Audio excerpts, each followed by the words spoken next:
Binibigyan ka na ng mga senyales ng isang lalaki pero hindi mo pa rin ito napapansin kasi nga binibigyan ka niya ng mga mixed signals. Alam nyo kasi mga lalaki, as I said sa mga dati kong videos, na hindi marunong makipaghiwalay ang mga lalaki. So they are purposely sending you mixed signals na pero ang pinaka-main translation ng mga galawan nila, ang mga mixed signals na binibigay nila ay hindi ka na niya ganun kamahal or hindi ka na niya ganun kagusto. So ngayong araw na to, papakita ko sa inyo ang mga signs na hindi ka na ganun kagusto ng isang lalaki. So kung bago ka pa lang dito sa akin channel, please subscribe to my channel. And also, pag nagustuhan mo itong video natin, ay yes, please leave this video a like.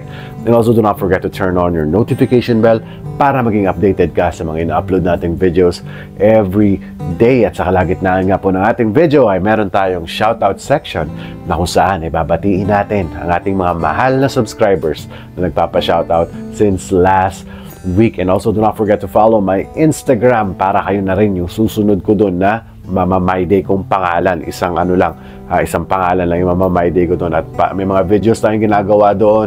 And also para makita nyo rin yung personal life ko as an OFW dito sa South Korea. And also, yan, kayo yung priority Mama My Day ko sa Instagram kapag nag-join kayo dito sa aking channel. Kapag nag-join kayo, marami kayo. Magla-live din tayo. Lahat ng mga katanungan ninyo, may magla-live din tayo exclusive lang sa mga members, papa-member. So pag nakita nyo yung button dyan na join, sumali na kayo para masagot natin yung mga katanungan nyo. At may mga one-on-one advice tayong mangyayari pag sumali kayo. So, yeah, without no more further ado, let's go to our main topic for today. Mga signs na hindi ka na ganun kagusto o kamahal ng isang lalaki. Number 1, if he's showing you no effort, wala na pinapakitang effort sa'yo. So yes, that's a clear signs. Diba? Kasi hindi mo niya mapapansin kasi nga, you're ruined by your emotions. Na iniisip mo, mahal na mahal ko yan eh. Mahal na mahal ko yan. But, girls, always remember, nagpapakita ang isang lalaki ng pagmamahal niya through his effort.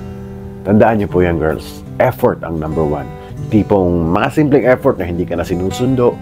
Diba? Minsan hindi ka na dinedate. Diba? Wala na mga regalo, wala nang effort. Wala na talaga, zero effort na sa'yo. It only means na hindi ka na talaga ganun kagusto. Maybe ikaw na lang yung nagpipilitan. Ikaw na lang nagpupumilit sa kanya. Or maybe pinapaniwala mo na lang yung sarili mo na mahal ka pa niya. Pero pag nakitaan mo ng no effort, kapag napansin mo na hindi ka na niya na-effortan, that is the big sign. Huwag yung i-ignore yung sign na yun. Kasi ang lalaki will show loyalty at love through his effort. Another signs na hindi ka na ganun kagusto o kamahal ng isang lalaki is he's not communicating so much or he's giving you less communication. Yes, kung kagaya nga ng dati na, di ba, yung partner mo na lalaki na yan is palaging nagko-communicate sa'yo, lahat ng mga nangyayari sa kanya, lahat ng mga whereabouts niya, alam na alam mo. Pero dumating yung time na hindi na niya sinasabi sa'yo. Di ba? Feeling mo, tinataguan ka na niya ng mga information. Para tinanggalan ka niya ng karapatan na magka-access sa sariling buhay niya.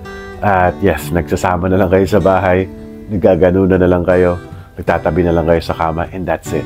Di ba? So girls, pag nakita nyo yung mga senyalis na to, pag nakita nyo mo, especially ang less communication, kasi ayan talaga ang magbibuild ng strong family, strong bond, at strong relationship, ang communication. Ano lang naman yung simpleng pagko-communicate na, oy, how was your day? Kamusta? Yung araw mo? And then, he will tell you what happened to his work, kung ano man yung mga nakita niya sa kalsada, or ano man yung mga something kahit hindi naman importante pero sasabihin niya. Kasi ganyan naman siya siguro nung umpisa, di ba? Pero sa katagalan, kasi nga, hindi ka na niya gusto o mahal.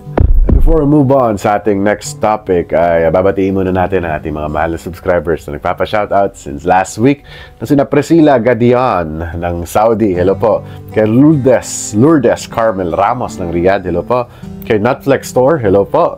Kay Peregrina Ablando ng Cebu, hello po. Kay Hope Montilde, hello. At kay Virgie ng Pangasinan, hello po. Kay Denver Bacobo, hello. Kay Leonida Halayhay, hello po.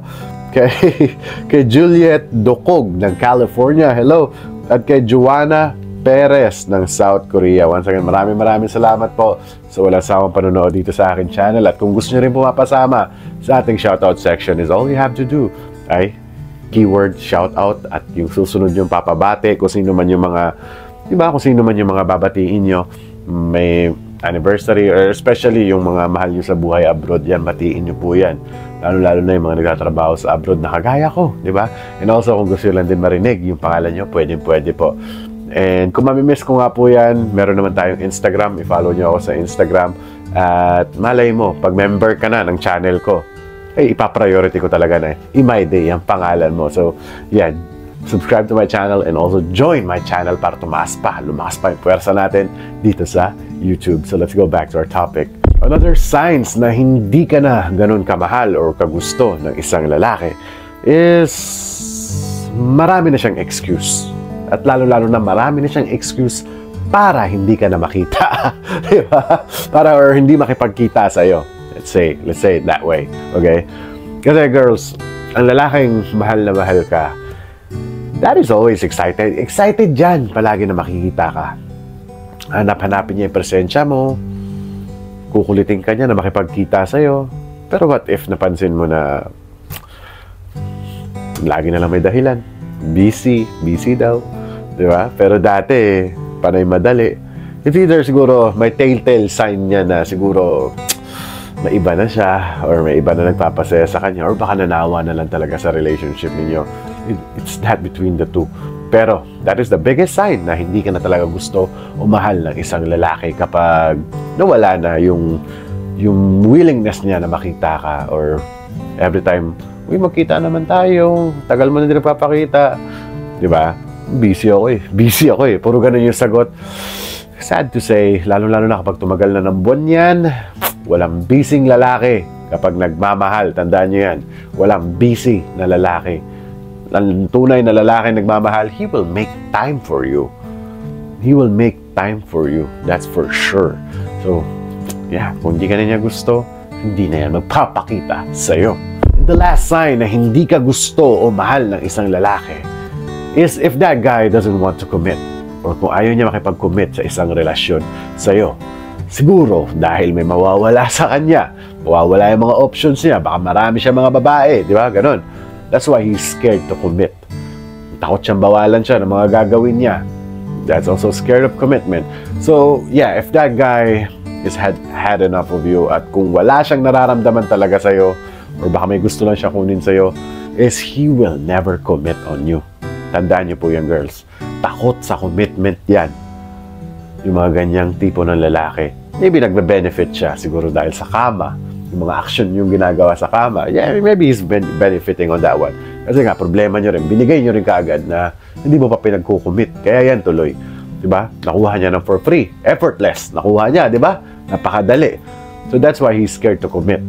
But if you will learn your lesson on that part, find a guy, and then if you will find a guy someday, lagi mong tatandaan na he needs to work hard para sa matamis mong oo.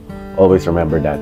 Kailangan niyang pagtrabahuan yung matamis mong oo bago mo man isuko yang bataan mo para hindi na magsawa yang lalaki na yan sa'yo. So sana may natutunan ka dito sa aking topic for today. At kung nagustuhan mo itong video natin, please do leave this video a like and also do not forget to subscribe to this video to this channel kung bago ka pa lang sa aking channel. And also do not forget to turn on your notification bell para maging updated ka sa mga in-upload nating videos every day. And yes, do not forget to write your comment sa video na to para ikaw naman yung mapapasama sa ating shoutout section next week. And yes, do not forget to follow my Instagram account para ikaw na, lalo-lalo na kapag naka-join ka sa channel ko, ikaw yung ipapriority ko kung ima-my day dyan sa Instagram. And also, may mga videos din tayong ginagawa dyan, so follow me and para makita nyo rin yung personal life ng kuya nyo dito sa bansang South Korea. So, once again, thank you so much for watching at lagi yung tatandaang mahal na mahal ko kayo.